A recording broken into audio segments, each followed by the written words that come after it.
not admitted without parents or guardian.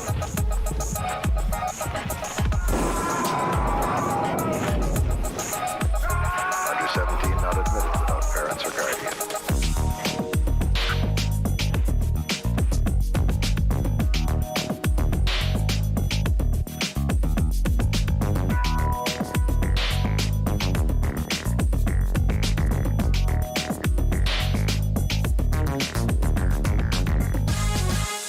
Under 17 not admitted without parents or guardian.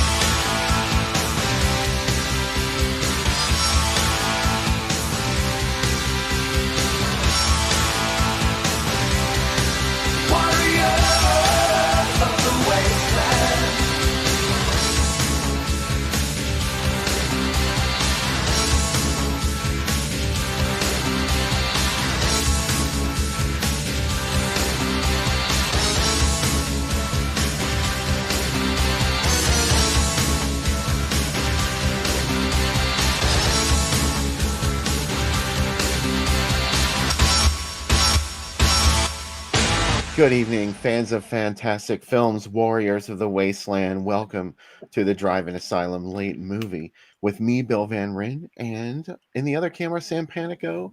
Hey, buddy. Hey, I know that this Frankie album isn't as celebrated as his predecessor, but I love Warriors of the Wasteland. I think it's a really great song. So, it had its moments. Yeah, I'll say that. I'm not a big fan of Liverpool, but it wasn't as bad as everybody thought it was. It just wasn't Welcome to the Pleasure Dome. Exactly, yeah. It's funny, though, because I think one of the themes you'll hear me say a couple times during this is this movie and its predecessor are not Dario Argento movies, they're Brian De Palma movies. And as we talked about before, there's a lot of crossover between De Palma and Argento. Not just their ages or the fact they treated their leading ladies like shit when they married them. Their movies are a lot alike as well. And there's a lot of body double in both this and its predecessor. And the Frankie Goes to Hollywood tie-in is definitely part of that. And if you like that song that you just heard, get ready because it's in this movie a fair amount. There's an entire music video shot to it in it. And I'm super excited. Glad to see so many people showing up too. Hey, everybody. And, thanks. And super excited that people are fans of Giallo because I'm a big fan of 80s stuff. This is from 88, so this is super late because if you think about it, the really great ones were kind of all made by like 73 or 74. So this is like 15 years late to get there. But I really dig it. My catchphrase, as Beck always says. So, and I'm so glad that we're showing it because I'm sure if you listen to me on Giallo the Month Club talk about it, I talked a lot about it, but I could always talk more about this. There's a lot to talk about in this movie. I'm hoping you talk a lot about it because I love when you talk about this movie. Oh, okay, good. Well, its director is Dario Piana, not so a different Dario. But it's crazy because this was his first movie, but he was super experienced by this point. He had directed like 400 TV commercials, and he started out in comic books. So he storyboarded this entire movie. Those amazing outfits that you just saw dancing through the water and jumping out, those post-apocalyptic outfits that are in the Warriors of the Wasteland video. It's called Blades in the movie, but it's really Warriors of the Wasteland. He designed those costumes. He designed the blade that's in this. They cut every single person that tried to pick it up. It was, I guess, incredibly dangerous when he picked it up. But like the thing that's amazing is he is definitely for when this was made. He's the right director because everything looks like a music video. And where you have to shift your the way that you feel about Giallo in this movie is most Giallo sets you up for the next kill, and this movie sets you up for the next music video. This movie is like there's like 4 or 5 music videos in a row in this. And you're like, man, there hasn't been a kill outside of the first couple minutes. They come. When they get there, they're awesome. There's some great chase scenes. There's some really inventive kills. There's a great stunt in this. There's a 70-foot fall into water that one of the stuntmen did in this. So it looks really great. It's like a Sony Betamax Video 45. Yeah, exactly. Oh my God, yes. Duran Duran, 5 songs from their new album.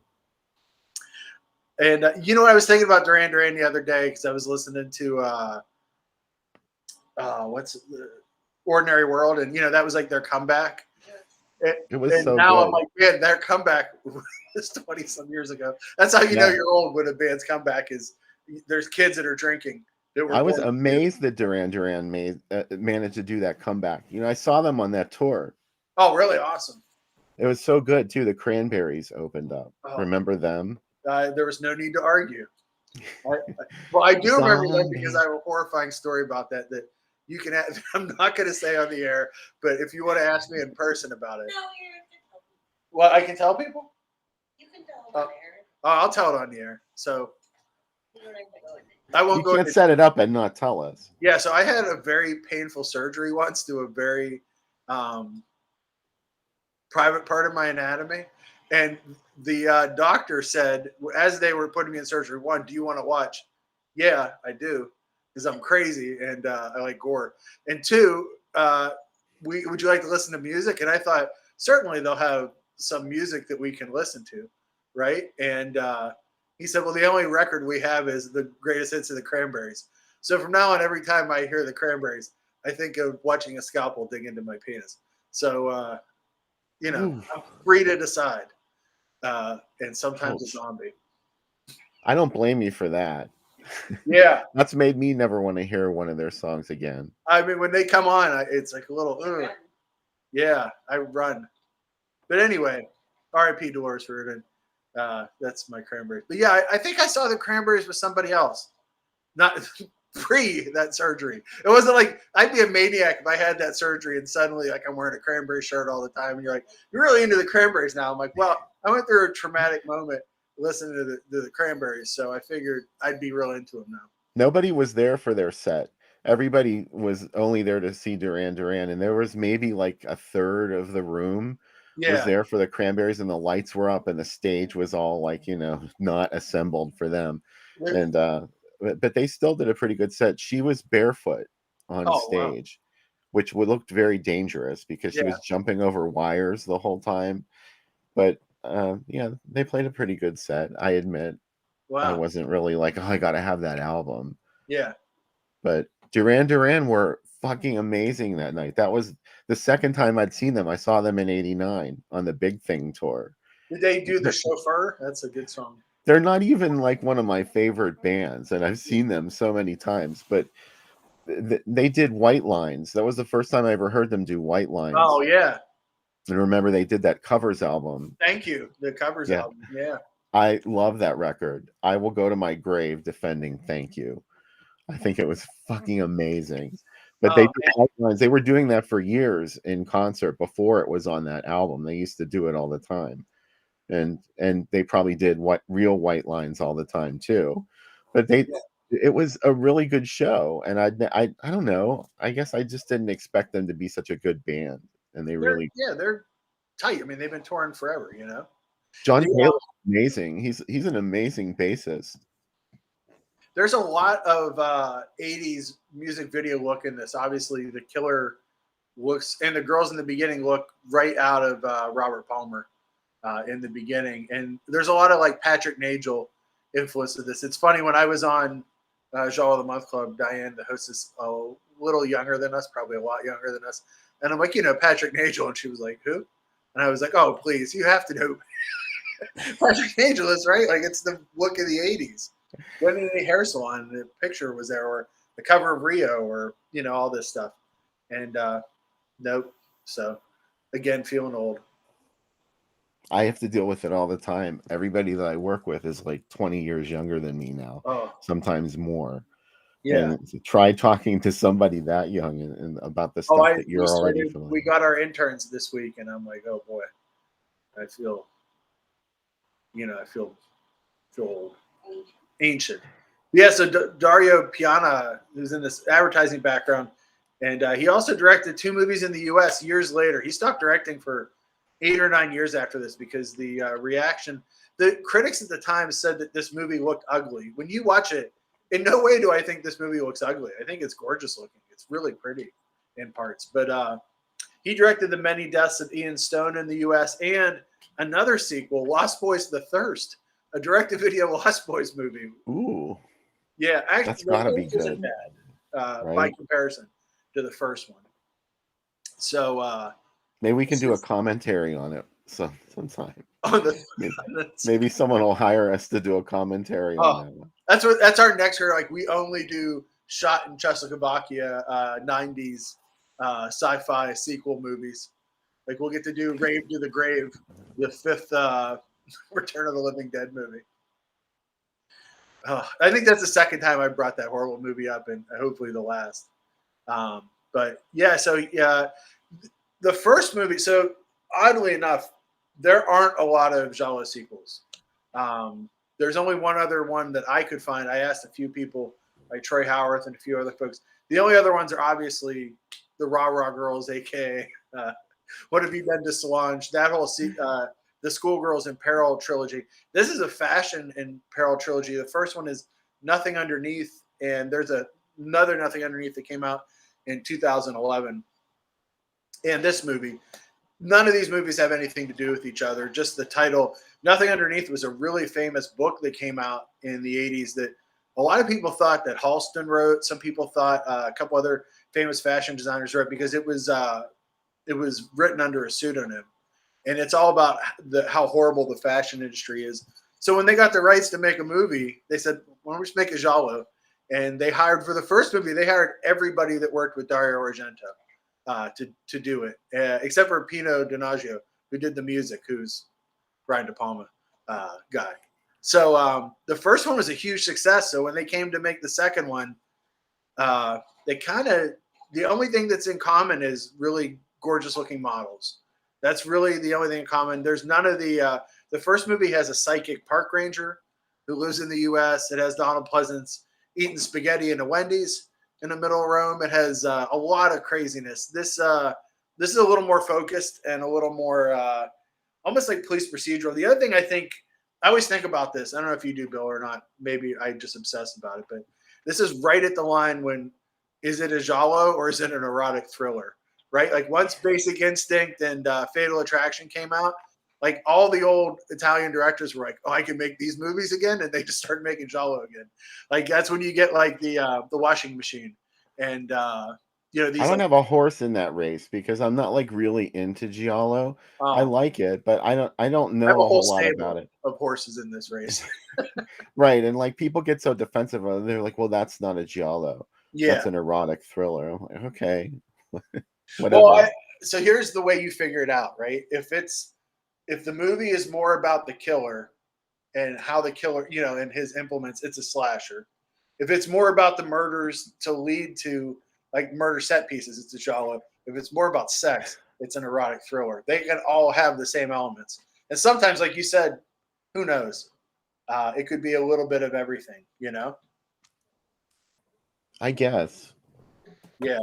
But this was written by, Piana wrote it with Achille Manzotti and Claudia Mancini, who wrote the original Nothing Underneath. But really, the secret writer of this, uncredited, is Sergio Donati, who wrote For a Few Dollars More, Mission Stardust, The Weekend Murders, Island of the Fishmen, Raw Deal, and Orca. Yes, the one where Bo Derek, spoiler warning for a 50-year-old movie, where Bo Derek's leg gets bitten off by a killer whale. I really think a new orca is on the way, Bill, because, orcas have been attacking human vessels all through Europe lately. So I really think we have a chance of getting a new orca. Or is that just my dream? The Meg. Yeah, it's with the Meg, a new Meg coming out. Can we get a new orca? I think so. I'm obsessed with orca because as a kid, it was on the back cover of every comic book for about 2 years. That painting. Yeah. It was. That was a stellar HBO movie. It was one of the ones that I would watch every time it was on. It was like Orca, the car, the little girl who lives down the lane. Yeah. There were so many others, and yeah, I'm babbling again. No, it's good. To answer Laura, I saw Laura asked, Alice Sweet Alice. Yeah, it's an American genre, definitely. And Vince Cherry Hills, maybe. Yeah. And speaking, I saw that Paul brought up, or no, not Paul. Vince brought up White Buffalo. I just got it. Yes, Holy shit! Just got the keynote of it. I I knew that love. was coming. I love this movie so much. What a ridiculous movie. So anyway, we'll talk about that later. Um, yeah, Dave said, "I love this movie. Has it been on the show yet?" Orca? Are you asking David? Because if it has not been on the show, shockingly, No. Bill and I are obsessed with Jaws ripoffs. As you could, there was an entire issue of just Jaws ripoffs. So there's a good chance. I'm shocked that we haven't done more Jaws movies. We did Great White Yeah. and Cruel Jaws together, which I think that kind of got it out of our systems early. But Our maybe eco horror cred is starting to slip. We haven't done enough of those, and we haven't done enough, in particular, water death films. maybe that's the pool movie this year. Mhm. We do Orca in the pool. We did Humanoids from the Deep. Oh, we did, yeah. We haven't done Strange Shadows in an Empty Room. Spoiler, it was going to be one of the movies next week. It's not streaming anywhere. So we couldn't. It's streaming on MGM Plus, which you would think MGM owns all the canon movies, so it would be an awesome channel. It's not. Yeah, once it's streaming, Strange Shadows was literally seconds away, and then at 3:15 today, we learned, hey, that's not streaming anymore. It was just on Tubi too, and I was like, man. I had to go poking around and ruin it because I was Yeah. like, okay, I just want to make sure it's out there, and I couldn't find it anywhere. And I thought, I know I saw it available on Tubi, Yeah, so they must have just removed it a week ago. yeah, That happens all the time to us. yeah. I think they look through it. I wonder what Sam and Bill are going to show. Let's take it down. No, Could you imagine anybody important like that watching this show? no. Being like, we can't put that on there because they're going to do it on their show. Speaking of eco horror, I watched Wild Beasts today, and I'd never seen the Wild Beasts before. Yeah, have you seen that movie, Bill? No, I haven't seen that one. It's sadly missing from my eco horror credit. It's the second or third time I've tried to watch it because it's made by Franco Prosperi, who is half of the duo that made Mondo Cane and Goodbye Uncle Tom and Yeah. Africa Blood and Guts. Imagine if one of those maniacs made an eco horror movie. And in the beginning, it even says no animals were harmed in this movie. I'm going to tell you right now, it's an Italian movie. That's complete bullshit. There's Don't believe them. rats set on fire with flamethrowers. Yeah, Becca hated it, and Becca is never going to watch it. But man, it's super, super, super rough. But it also has a cheetah chase down a woman in a Volkswagen, and the cop goes, "Why is she driving so crazy?" And the other guy says, "Because a cheetah is chasing her. Can't you see it?" And at that point, I was like, "Yeah, this movie's awesome." It also ends with it also start the beginning and end of the movie are with supers like type on the screen, and there's a quote in the beginning from a writer who is like Franco Vital. That's Franco Prosperi. He wrote his own opening thing. Like it's not from a book or anything. He just made up the thing about how children can be monsters.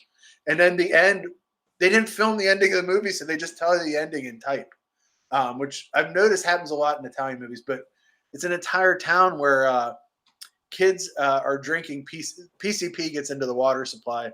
Elephants drink PCP. As it does. Yeah, as it does. Elephants stomp on airplanes. There's so much in this movie. Also, kids drink the PCP and become hatchet wielding killers in a dance school. Never go to an Italian dance school. That's what I've learned. Like, never go to an Italian school, one, or to any academy, anything involved with dance. I've never seen an Italian movie about a dance school that ended up right for anybody. It's where all the evil happened in dance schools. And this little kid who is obviously a little boy dubbed with a girl's voice. It is an Italian movie, has a hatchet, and he says, "Let's play my favorite game. It's called Playing Dead." And he has his teacher's head. Yeah. Pretty great. But yeah, pretty rough. Yeah, it's Night of the Thousand Cats rough. It's Rats: The Nights of Terror, another movie we showed. That's yeah, it's I don't think that's not a rough film. Do you think that's a Rats: rough Nights of film? Terror. Yeah, I had a lot of fun watching Oh, I that. had a lot of fun, but it's rough on rats. If you love rats, Oh, okay. Never mind. Yeah. yeah, that was a AS. We lost our ASPCA credentials for showing that. Well, at least it wasn't Food of the Gods. No. That movie's really difficult to watch because you can tell real rats are being shot on camera. Oh yeah. Also, it's like there's, but you know what? The difference I think with Rats: Night of Terror is like the humans have it just as bad as the rats. Like there's scenes where they're just throwing rats at what's her name Guerrero. They're just like launching them off camera and they're getting in her hair. And I'm like that. None of this seems fun for anybody. Also, her name in that movie is Chocolate. So that movie's not concerned with being animal friendly, human friendly. Anyway, but anyhow, back to Too Beautiful to Die. Bill, the Yeah. main reason, the best part about this movie is for some reason Florence Guerin, however you say her name, is the lead actress in this. And I think if she had came around 15 years earlier, she would have been a Giallo queen who was really remembered because she's in Faceless for Jess Franco. She's in Joe D'Amato's his top model. She's in Cozy's The Black Cat. She's in Bruno Mattei's Caligula and Messalene. She's in the movie Bizarre, Bad Girls, Obsession, A Taste for Fear.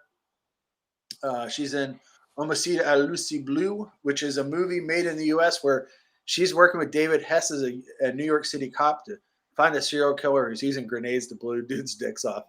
I finally found this movie this week, and I have not watched it yet, but oh boy, do I want to. But she's really great in this. She's one of the better parts of this. Also, the set design, everything in this movie is made for the movie. Like the apartment that shows up in this, that was designed for this movie. And Bill, this is definitely a furniture movie, but an insane furniture movie with giant telephones bigger than people Wow. and inflatable furniture. They have a cat. I in did this watch house. a little bit of it on Yeah, Tubi, which is where yeah, tonight's film is. I posted the link on Groovy Doom if you want to go and get it and set it up for the end of the segment. But anyway, yeah, go ahead, Sam. Sorry. yeah. But there's inflatable furniture in a house with a cat, which, well, you know, it's science fiction. How does that happen, right? That's a dare that no Yeah. cat It's could just telling resist. a cat like we don't think putting food on a table is a dare to a cat. Like anything is like they're gonna fuck stuff up. They live to fuck with you. They're And always I will sit watching, always behind me now, and he plotting. completely agrees. The other thing that's great about this is like where normally in Jalo you're like, oh, I'm excited to hear like some cool like soundtrack music. This movie is about this is 80s, so like kind of the demons kind of world where it's real music. So this has a Toto song, I Won't Hold You Back. The whole reason there's a love scene in this movie is because the director really liked Toto. They met them at a press conference and he said, I would like to put you in my movie. And they said, okay. And he goes, you know what? We don't have a love scene. So and really, the love scene's as long as the Toto song. So if you've ever tried to match a record while you're making out, this movie did the same. Obviously, it's got Frankie Goes to Hollywood. It has Certain Things Are Likely by the band Kissing the Pink and a song called Perfect World by Huey Lewis and the News, which was written by Alex Call, the same guy that wrote 8675309, which and he was also in the band Clover with Huey Lewis, and they were the two singers in Clover. They were shut out because Clover was the Elvis Costello's band that played on My Aim Is True before the Attractions. So that's his studio band for that album. So Huey Lewis did a lot more than just Huey Lewis in the News. Also, he's in a Jalo too. .com for Murder. Huey Lewis shows up and says my favorite line in that movie, fuck computers. So if you're into that, Nico Mastronikis weirdness. But there's also Nothing Underneath, though, Bill, the movie before this, had Yeah. Gloria Gaynor and Murray Head on the soundtrack. So, You had me at Murray Head. Yeah, exactly. So, and The baddest white rapper ever. Oh, he is an early white rapper. I never considered him that. The other thing too, the other two things, there is a somewhat of a soundtrack. It is a very Cinemax soundtrack in this, and it's a lot of sax, and it sounds exactly like "Slave to Love" by Brian Ferry. almost 200%, like that song. And 9.5 Weeks is a really big movie in Italy, maybe even bigger than the U.S. So big that Joe D'Amato made 11 days, 11 nights movies. I love Joe D'Amato because he's like, what if we had even more days? He's like, because 9.5 weeks, that's like what, like 65 days? What if we just did 11 days and nights? And what if I made 8 of them? And what if none of them all mattered? Like went in and one's top model. But anyway, the thing that I'm most amazed is they really told the director that we want this, we want this to look like an American movie. All the American directors that they brought up for this movie, none of them are American directors. They're like, we want this to look like Tony Scott. He's from England. We want this to look like Alan Parker. He's from England. We want this to look like Ridley Scott, also from England.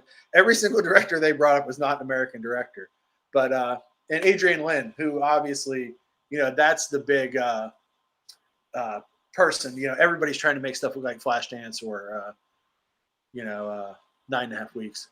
So this has a lot of that. The other thing I really dig in the beginning, Bill, I want you to notice is there's an awesome couch right at the beginning.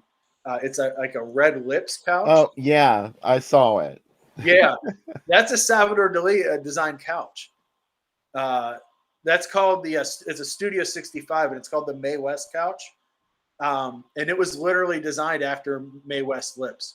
And that's the kind of setup, like the artifice look of this at the beginning of the movie, which I think is pretty rad. And also about 45 seconds in, there's a shot that looks exactly like the hallway shot from Messiah of Evil. I realize that I see Messiah of Evil in a lot of stuff, but it's so easy to see it in anything. Yeah, it is. And then the other thing that I really love in the beginning, when they first come to the house where the party's happening, one of the guys is playing a game called Porno Game, which is a Commodore 64 adult game. It does not look realistic at all. It also will make you hate this guy. Every man in this movie is the worst human being ever. There is literally not a good male figure in this movie. Most of the women are horrible too. Almost everybody's horrible in this movie. Also, good news, Bill, the cops are super ineffective. Did you guess that the Jolly Police would be able to handle anything? I know that's a rule. That is one rule I'll never forget. If you were shooting a music video, Bill, and somebody died while they were shooting the video, would you shut the set down, or would you say, everybody come back tomorrow and let's shoot this video again? And the cops are like, that's a great idea. Let's do it. Yeah, they didn't care that the crime scene was going to be, completely eradicated. The crime scene is so compromised. Look, I'm not a cop. I didn't go to school to be a cop. I'll never be a cop. But you don't even want to pretend to be a cop, Sonny Barger. My wife does. My wife's dream is to be a police officer or to help solve people over in my head. Yeah, she pulls people. She often thinks, I wish I could pull that person over. She would love to do law enforcement. I'm more the criminal element. Yep. You know what I mean? I'm more the person. That's probably why we're together. So she can keep tabs on me. But yeah, the cops are horrible in this movie. Anyways, I said a lot about it. This movie's like just lives in the 80s. You said a lot about it on a podcast recently, didn't you? I sure did, yeah. And what's the name of that podcast? Jalo of the Month Club, which every month there's a new one. And Jolly, and she talks about Jolly with guests. We have a special appearance by Diane on tonight's program, don't we? We sure do. She sent in a video, and she said for this drink recipe, she said she doesn't use it, but you might want to get margarita mixes. She doesn't want people to make the drink that she tried out and not use margarita mix and be like, wow, she's an alcoholic because she just drinks the tequila straight. So she just said to tell everybody that before. She didn't want to re-record it just for that. Okay. So take it away, Diane. Let's hear about your adult beverage for tonight's. But we have 2 drinks for tonight's program. So this is a special occasion.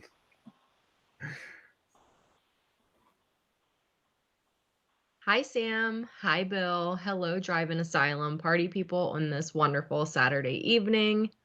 My name is Diana Koch. I'm the host of Jolly the Month Club, a podcast. On my podcast, I talk about the social relevance and subversive themes within the Giallo film genre. You may recognize the names Mario Bava, Dario Argento, Lucio Fulci. These are all Italian filmmakers that are very popular for making horror films in the 60s, 70s, and 80s, and also films that inspired horror slasher films of the 90s, 2000s, all the way to today, and also 1988's Too Beautiful to Die, which you're watching tonight. This month's episode of Jowl of the Month Club, I had Sam Panico, guest extraordinaire, on. We talked about so much stuff. There was movie knowledge dropped, wrestling talk, and many, many, many film suggestions, mostly on Sam's part. Thank you for the Groovy Doom crew for inviting me on tonight's episode. Unfortunately, I was unable to make it to the late night festivities, but I did make myself a beverage. For the drink of the night, I had to improvise because I just got back from a work trip and supplies were very limited.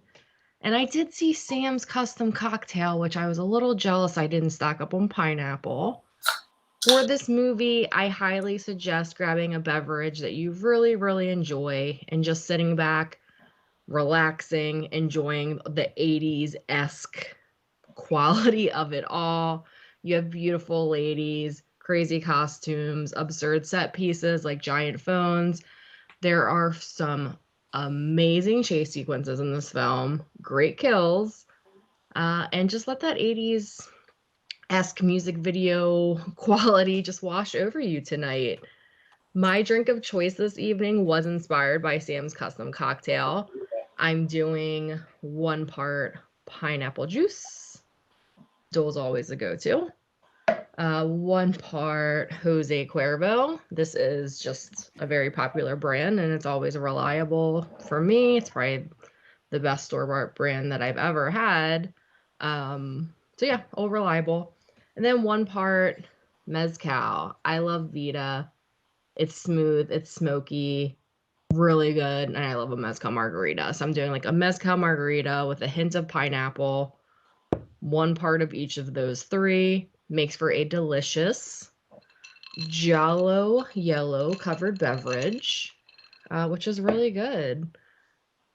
As far as my podcast, Jalo the Month Club, you can listen wherever you find your favorite podcasts, Talking Anywhere. It's available all over the world on all the streaming platforms, including the episode that I just recorded with Sam, talking about Too Beautiful to Die.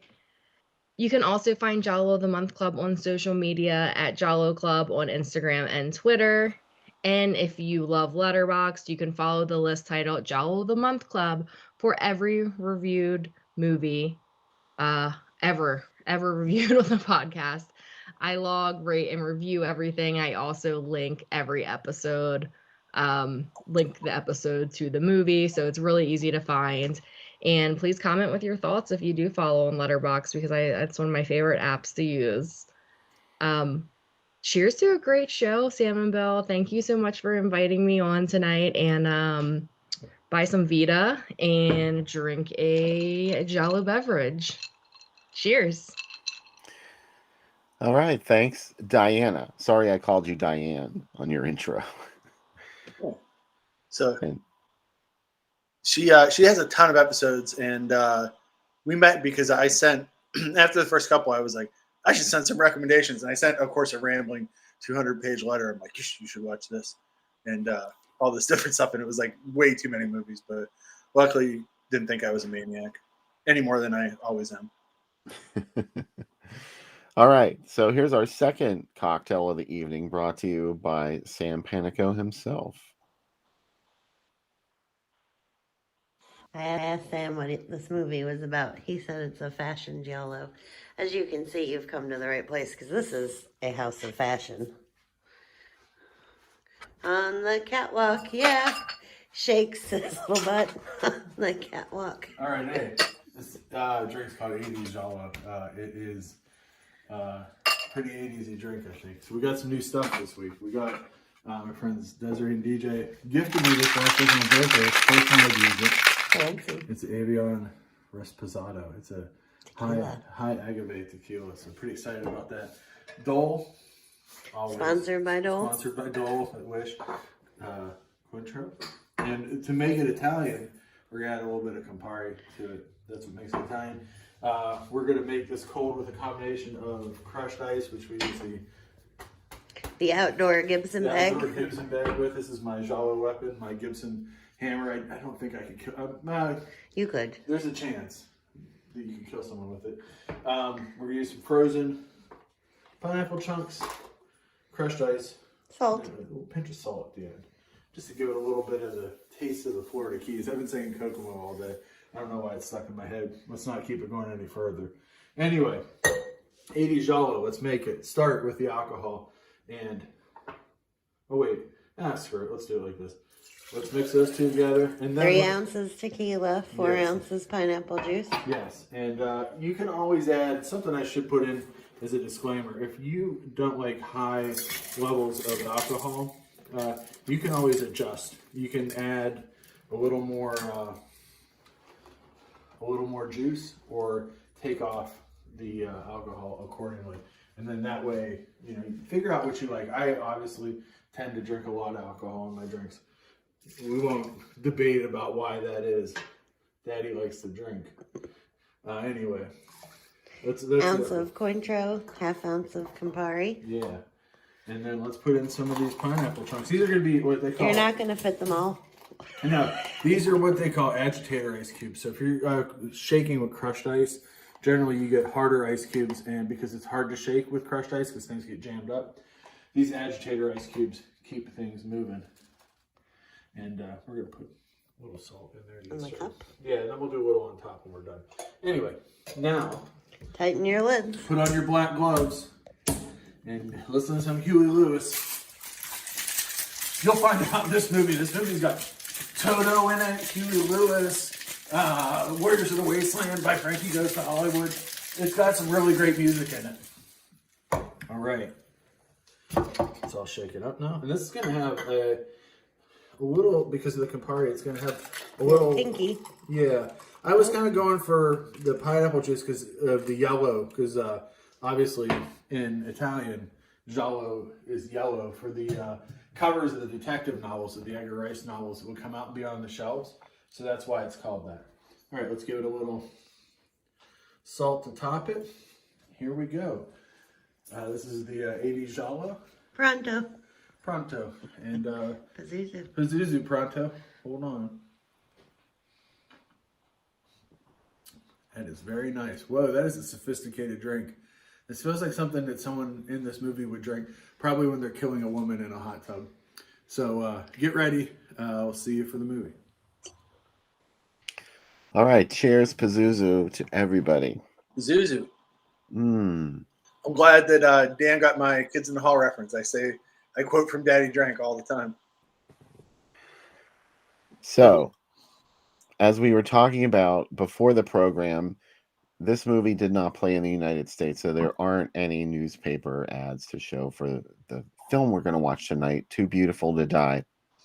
But I'm not going to leave you guys dry in the ads department, so here we go. We're going to do Giallos that were retitled in the United States.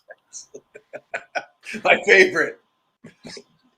It was requested by Sam. Mm-hmm. And of course, it was a challenge that I loved. So I dug up some stuff to look at. This one being something that I just showed on the page a couple of days ago, or maybe it was even today. I don't know. Aren't they? Isn't it all the same day, man? Like Janis Joplin said. This is actually So Sweet, So Dead. Yeah. Of course. And this is when it played in the UK under the title Sex Maniac, which was the same title that it had when it played a lot of places in the United States. So this was kind of like used in a couple of different official releases of So Sweet, So Dead. And then, I don't want to go the wrong way. Oh, is this it? Yes. It was also known as Bad Girls. Oh, I went backwards. Sorry. Pretend you didn't see that yet. This is the one that I showed on the page. And wow. This is really gross. That offensive tagline. But also she's like fondling that that phallic looking Yeah, it's really weird. And Farley Granger's name is featured above Harry Reams and Tina Russell. And Sylvia Cosina, yeah. Yeah, she did do a lot of. To be fair, though, Sylvia Cosina did appear in a lot of things that were almost porn. Yeah. But Farley Granger did not, and he threatened to sue the people who created this ad campaign. This actually was So Sweet, So Dead with hardcore scenes inserted by And Harry so Reams Harley inserted. Granger sued, right, to make sure that this didn't come play in the U.S. any further. Yeah, it did play in Europe, though. Yeah. It's funny. There's another 90s, 92 adult one called Bessie EC that is like Basic Instinct, but it's literally a giallo, and they flew over a lot of 90s adult stars to be in it, but it's shot just like a giallo, and Rocco Siffredi's in it too. So it's from like 92. Good luck finding it.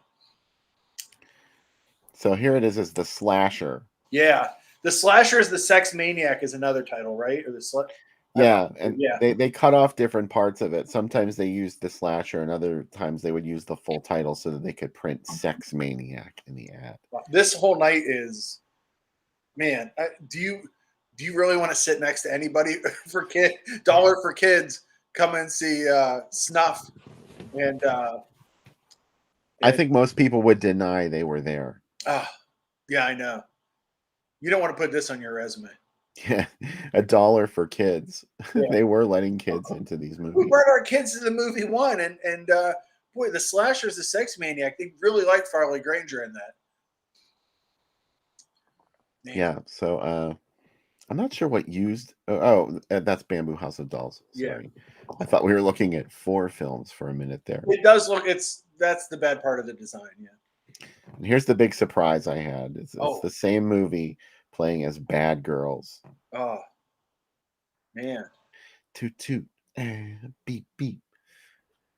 There were other titles too, ones that I couldn't find ads for. I'm sure you've heard of some of them. Mm-hmm. You know some of those titles, don't you, Sam? I do not offhand. Let me see. No, it's okay. I didn't want to put you on the spot or anything. I will on some, though. Trust me. There will be a few where I'll be like, oh, yes, definitely this. So this is the one that you really want to see. So I'm just going to get right to it. Oh, the Rah Rah Girls. Yes. The Rah Rah Girls. This blows my mind, right? Because people went to this movie thinking they were getting like the swinging cheerleaders or like HOTS, HOTS. And they thought they were getting something like that. And instead they got What Have You Done with Solange? One of the darkest of the giallo movies. And it's amazing. And Sex on the Groove Tube is not the sequel to the Groove Tube. It's also a movie. You'll rip a zipper laughing, though. So don't want to blow out your pants. Come to this first run double fun show of a movie that's not Sex in the Groove Tube and a really dark giallo where a lot of women die. Sex on the Groove Tube was partially directed by Sean Cunningham. Yeah. Because his original director couldn't finish the film, or the production got shut down and he had to finish it himself. But it's about a female vampire who collects the nourishment that she needs to survive by performing oral sex on men. Not like the Groove Tube, which is kind of like Amazon Women on the Moon, Kentucky Fried Movie kind of movie. Also, I'm pretty sure Sex on the Groove Tube was softcore originally, and then they made hardcore inserts for another version of it. That completely makes sense. When the whistle blows, though, Bill, everything goes. The Rah Rah Girls is why we're here. Smoking in the shower is permitted in the Rah Rah Girls. With Together, holy shit! Yeah, look at the other movie, The School That Couldn't Scream, which is also.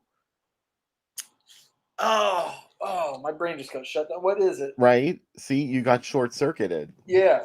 I did too, because both of these titles here were used for What Have You Done to Solange? That's what I thought. So one of them was Solange. The other one could have been anything, because this was Hallmark releasing, and they played so like loose with their titles, you know.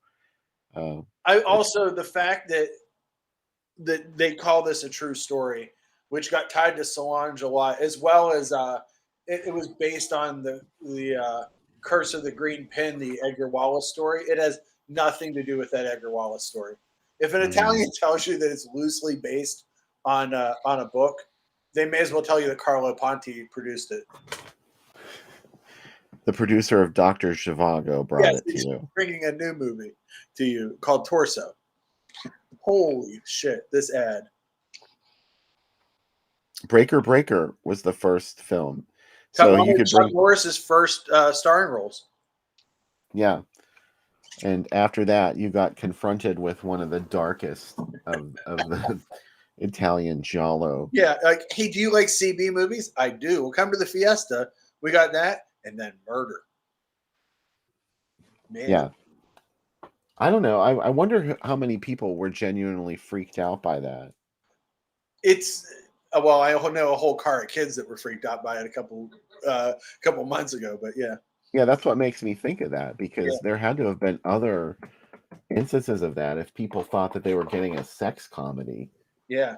and instead they got a movie where, knives are thrust into the nether regions. Yeah.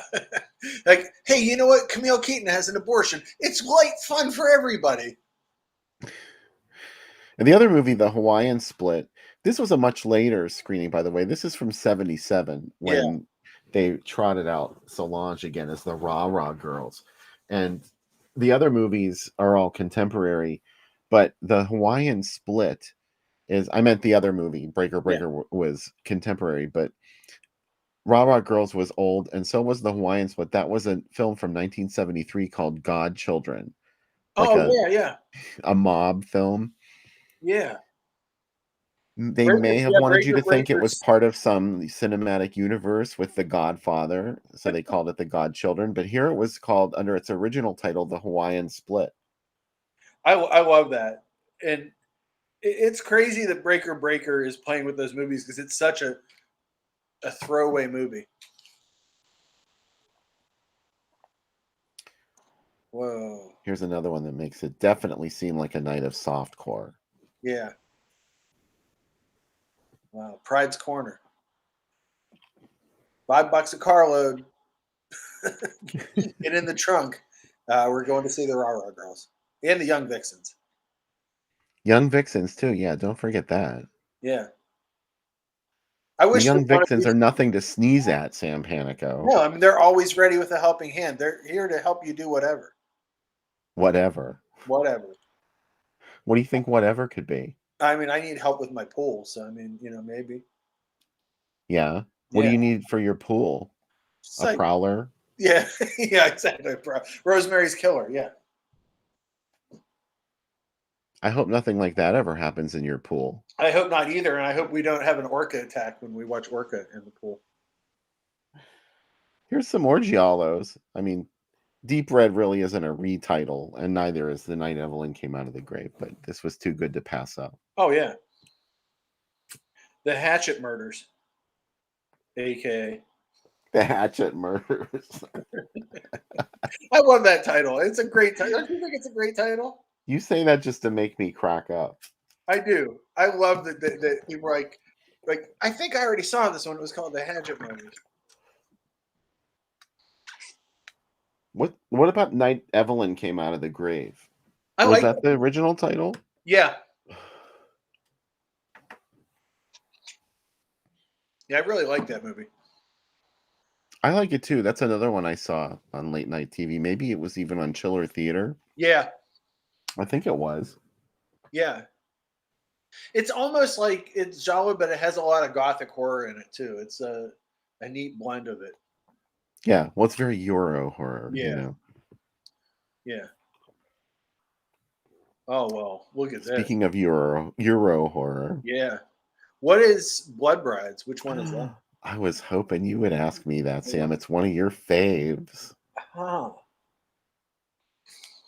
It's, we were talking about the Hatchet Murders. Yeah. This also has Hatchet in the title. Oh, Hatchet for the Honeymoon. Yes. Oh my gosh. Wow, that's a great double feature. Can you imagine? Oh, These I people love had no idea what they were seeing when they went to this. Hatchet for the Honeymoon's Baba being all meta because Mhm. he's watching Black Sunday at that one point. And when the cops come and they're like, we heard a scream. He's like, oh, I was just watching this old movie on TV while the blood's dripping out of the ceiling. Man, what a double feature. I wonder if people were happy or not. Well, I don't know. I can't imagine House of Psychotic Women being a big crowd pleaser. Yeah.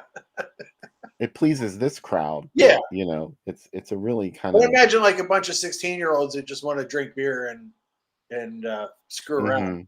Weren't like, oh, wow, House of Psychotic Women really gets to the truth of the way men treat women. Yeah, it's just sort of, it's sort of eh. Yeah. As far as like a slasher or the Yeah. horror stuff, it's the kind of movie you really have to pay attention to the plot. Yeah. And but there are pretty things to look at in it. There are. The ones I like to Oh, look I at. know exactly what you were thinking. Yes. Paul Nashi. Paul Nashi himself. Yeah, you're like, why don't we call this House of Paul Nashi with his shirt off? House of Paul Nashi getting it on with every woman in the house. Yeah. As it should have been. Well, those are some fantabulous posters there, Bill, and ads. I know. I think so too. I love the movies, like just the weirdness of like when Jello came here, how they had to be changed. Do you know what I mean? Like whole endings are chopped off and titles are completely changed, and it's just like the only picture of Lizard in a woman's skin is the Bat Attack, right? Oh my God, yeah. Like that's what they zero in on. I mean, to be fair, The Bat Attack. yeah. That's the best they could come up with for To like be fair, when it happened and you saw it, that's when you were, I think, at the happiest in that movie. You're like, this movie. Oh, Bats always raise the ante. I just watched Dark Places with Yeah. Christopher Lee and Joan Collins and Herbert Lom. It was amazing. I had never seen it. And I know you haven't seen it yet either. Yeah. So I hope I didn't spoil anything No, by telling you I really want to see it even more. there's a bat attack in it, and they come from inside of a wall. Like they break open the fireplace and there's bats that start swarming out. Like not just a couple of bats either, a whole bunch of bats. Which they're in the chimney. But anyway, it's that kind of movie, and I loved it. And I was a guest on the latest episode of Newcastle After Dark, which just went live on YouTube tonight. I shared the link on the Groovy Doom page. You can go check it out. And I highly recommend watching Dark Places. Watch it all the way through because it's just a really good movie. And I hope you see it soon too. I'm good. I actually just bookmarked it today. On my watch later on my YouTube on TV. So that's something I'll be watching soon. Yeah, Joan Collins is really super. She's super hot in it. Oh. She's just super sexy. She was around 40 years old and smoking when she made this movie. I'm actually kind of shocked that she never was in a giallo per se. Do you know what I mean? She didn't do a ton of Italian films though. If she did, I wouldn't know because I'm not really. That's the one I always used to forget about. Dark Places when I thought about her horror movies. Yeah. So, oh man, I definitely will watch that. I'm excited about it.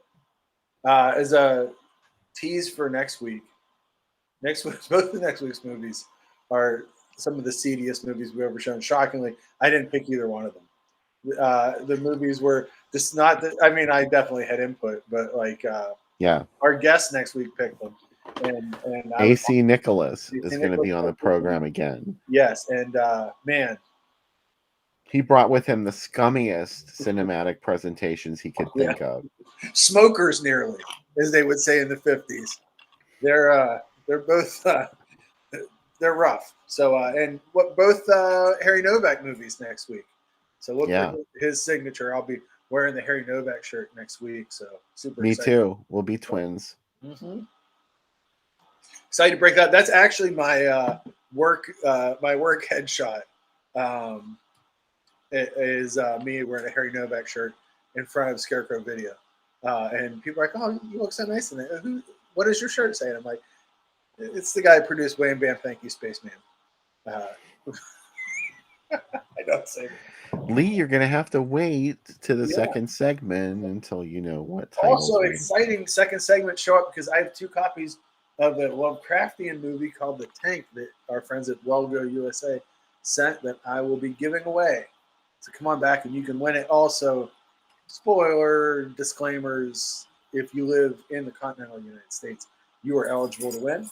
A random winner will be picked at the spin of a wheel. And if you live in Canada, if you want to send me the money for it, cool, I'll send it to you. But boy, Yeah. Canada's super expensive. You have to really want it if you live in Canada because Yeah. the postage is really expensive. It's like $17. It's, So yeah. you know. But I have heard really good things about this movie though. So we'll have that for the second segment.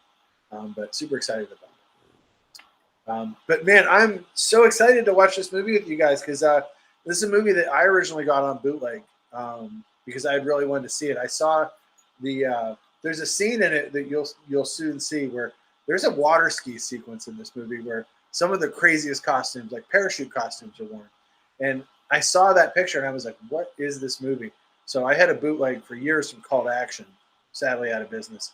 And when Vinegar Syndrome put this out, I was shocked, like especially that it was also with nothing underneath. That's the version that's up here on Tubi, and it looks a billion times better than the one that I had. So I'm really excited to watch it. I think this is probably a lot of folks' first times watching this.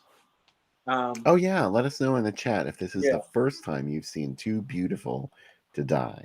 And honestly, I will say, if you've seen Blood and Black Lace, you've kind of seen this movie. It's very Blood and Black Lace. Not as good as Blood and Black Lace, but what is, right? Is any movie ever going to be that good? Those are big shoes to fill. The hugest, right? That's like, oh, it's like calling your movie The Godchildren and being like, it's kind of like The Godfather. But it's not. Thank you, Dave. I agree with David. This is a beautifully shot film. This is what drives me nuts is that the Italian critics got the Dario Piana so badly that he stopped making movies for a while, right? Because he was like, it's just like, they said it was ugly, and it's not. Like, he spent a lot of time and energy setting up the shots in this. There's two different chase sequences in this that are really wild, that are really well put together. Yeah. Also, spoiler, it's a giallo. So if you're like, this isn't making a lot of sense at certain points. Yeah, I know. Just go with it. Yeah. Just like shut your brain off and be like, yeah, it's cool. Don't try and fight it. You already know more than the cops. The cops have no clue what's going on. And they're cops. I don't know what I want to make. That's my next movie, Bill. After Stink Bug, after Amityville Dollar General, after Mike Justice and I's trilogy of projects about The Hand and Tintuera, is Giallo Police Academy. It's like Police Academy. It's how you get to be a Giallo police. There's a lot of people dressing really nicely. Everybody's smoking at the crime scene. People walking all over the crime scene, getting yelled at if they haven't fucked up the crime scene enough. You've got a large portion of your life marked down for making all these projects. That's going to take you at least 5 or 6 months, right? Yeah. Giallo Police Academy, starring Steve Guttenberg, who's not doing anything, and Farley Granger, who will be a CGI creation of Farley Granger. And we promise, Farley Granger, we will not make a hardcore version of the movie and try and say you were in it. Yeah, we'll promise him that that'll happen. Yeah. Also, sadly learned that in the Police Academy movies that the guy who did all the sound effects, what's his name? I can't remember what his name is right now. They dubbed those in. I never realized that when I was young that those were ADR'd. It kind of ruins some Police Academy for me. So. Sorry, the Police Academy movies have been ruined for you. Hey, I didn't know you took them so seriously. Well, one of them has Rico Browning directed the underwater sequences. The one in Miami. Michael Winslow, thank you, Chris. I appreciate it. And Roger. Hey, Roger, good to see you in the chat too. Mm-hmm. Roger's comment was what really cracked me up. Oh yeah, exactly. Yeah, come back for next week's Driving Asylum. We'll be showing Police Academy 3, Citizens on Patrol, and Recruits. Those will be the 2 movies next week. And then that's when Bill fires me. I'm never allowed to be on another episode. He's like, I can't believe you made me watch Police Academy 3. I'm like, yeah, but Tony Hawk's in the beginning of it, doing David Spade stunts. And he's like, why do you know so much about Police Academy? And I'm like, I grew up in the 80s. This is what we did. I saw them all at the drive-in. All right. So I posted the link on Groovy Doom for Too Beautiful to Die from 1988, our movie tonight. It's the only one, so we really hope you like it. And we also really hope you come back afterwards, and we'll have more to talk about on tonight's program. Till then, enjoy the